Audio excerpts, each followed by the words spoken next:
Hello friends, welcome back to my YouTube channel. इस video में हम पढ़ने वाले पीएन जंक्शन डायोड और साथ ही हम पढ़ेंगे रेक्टिफायर्स क्या होते हैं। तो बिना किसी देरी के फटाफट से वीडियो शुरू करते हैं।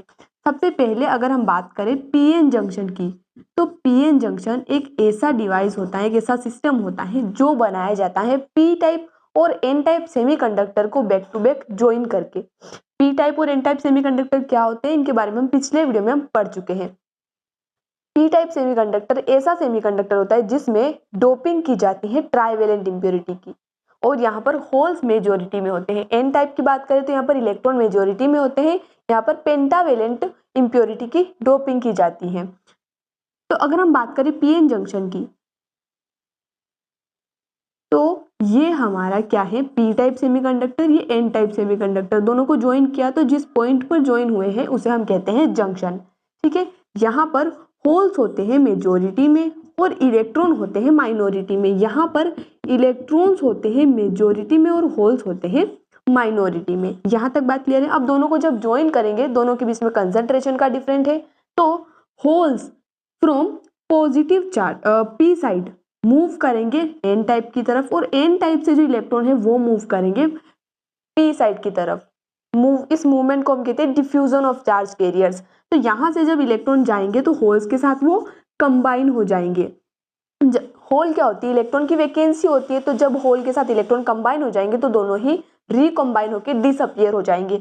और यहाँ पर क्या हो जाएगा, जब ये रिकॉम्बिनेशन प्रोसेस होगी तो यहाँ पर एन में इलेक्ट्रॉन की डेफिशिएंसी हो जाएगी, यानी कि यहाँ पर आ जाएगा पॉजिटिव चार्ज और यहाँ पर आ जाएगा नेगेटिव चार्ज। यानी कि ये एक ऐसा रीजन बन गया, इसको हम कहते हैं डिप्लीशन रीजन।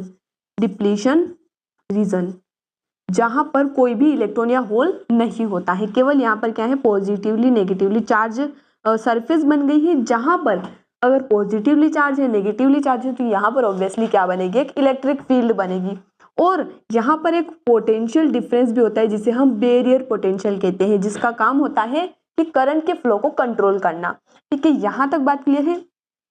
अब क्या होता है, एक इक्विलिब्रियम स्टेट आती है, इक्विलिब्रियम स्टेट।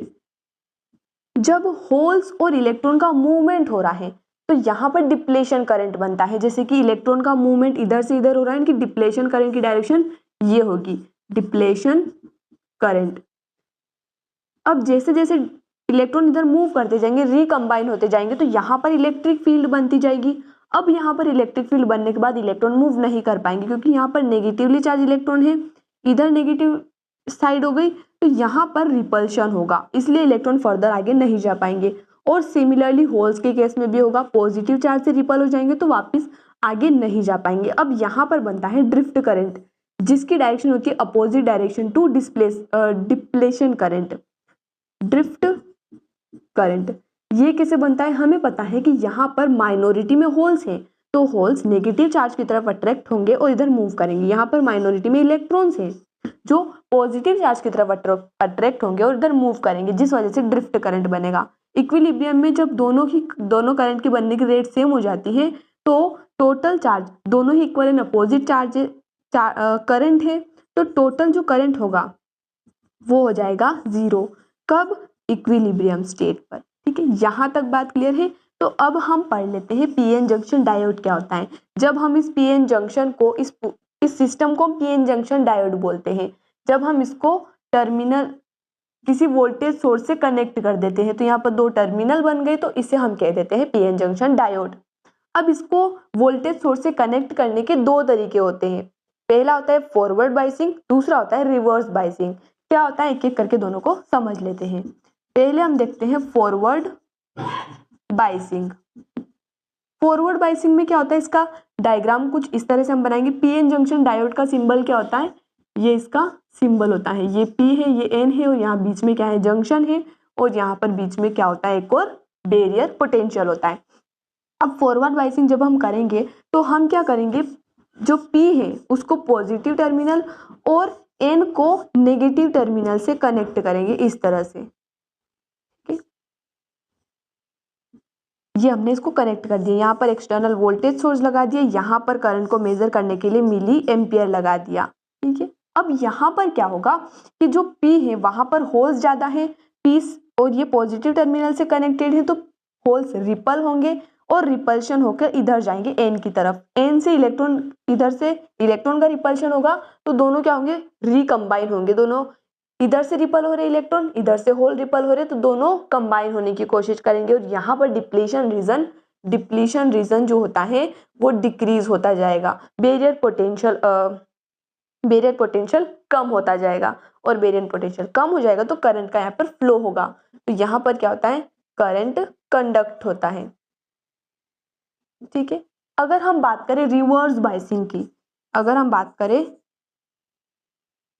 रिवर्स बाइसिंग की, तो रिवर्स यानी कि इसका रिवर्स कर देना है हमको। ये जो हमारा P है ये N है। अब यहाँ पर क्या करना है, P को हमने कनेक्ट किया है, यहाँ पर हम माइक्रो एम्पियर लेंगे अब। ठीक है, माइक्रो एम्पियर के बहुत ज्यादा कम करंट फ्लो होता है। ये वोल्टेज सोर्स है, ये नेगेटिव है, पॉजिटिव टर्मिनल। अब यहाँ पर होल्स हैं वो इधर अट्रैक्ट होंगे, इधर इलेक्ट्रॉन अट्रैक्ट होंगे, तो दोनों दूर होते जाएंगे तो डिप्लीशन रीजन और वाइड होता जाएगा। और ये जो सिस्टम है यहाँ पर क्या हो रहा है, जो बैरियर पोटेंशियल है उसको और सपोर्ट मिल गया तो यहाँ पर करंट फ्लो नहीं होगा। करंट फ्लो नहीं होगा, जो माइन्यूट करंट फ्लो होगा उसे हम कहते हैं रिवर्स करंट या रिवर्स सैचुरेशन करंट, या फिर हम उसे लीकेज करंट कहते हैं।